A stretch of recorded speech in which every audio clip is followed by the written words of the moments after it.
вайлун ликулли хумазатил лумаза деп келет. Хумазатил лумаза бул кандай адамдар десе, адамдардын арасында ушак таркаткандар кандай кылып десе, хумаза бул сөз менен, лумаза бул ишарат кылып көздөрү менен, кыймыл аракети менен бир адамды кемсинтүү, бир адамды айыптоо, бир адамдын абийирин ачуу сыяктуу жаман нерселерге колдонгон нерсе болуп эсептелет да. Бул ушак деген сөз намима дейт араб тилинде. Бул намима деген сөз акыйкатка дал келбеген сөздөрдү, нерселерди бир адамды экинчи адамга барып жамандап, бир адамды экинчи адамга барып ушактаган нерсени колдонулат, намима деген сөз. Ал эми шариятыбызда дагы бир чоң күнөө деп аткан бул жалган айтуу, калп айтуу. Бул андан да чоң күнөөлөрдөн бири болуп эсептелет.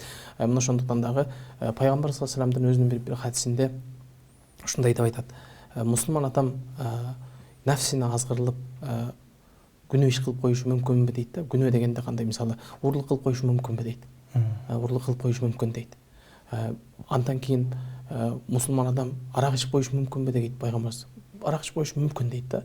Бирок ошол суроолордун ичинде пайгамбарыбызга мусулман адам жалган айтышы мүмкүнбү дегенде пайгамбарыбыз саллаллаху алейхи вассалам ошол хадисти риваят кылган адам айтат, пайгамбарыбыз жамбаштап жаткан эле дейт. Ордунан туруп отуруп алып, мусулман адам эч качан жалган айтпайт, мусулман адам эч качан жалган айтпайт, мусулман адам эч качан жалган айтпаш керек деген сөздү улам кайталап отурду дейт да. Демек ушундан билинсе болот, шариятыбыздагы жалган айтуу, калп айтуу ушунчалык чоң күнөөлөрдөн бири болуп эсептелет.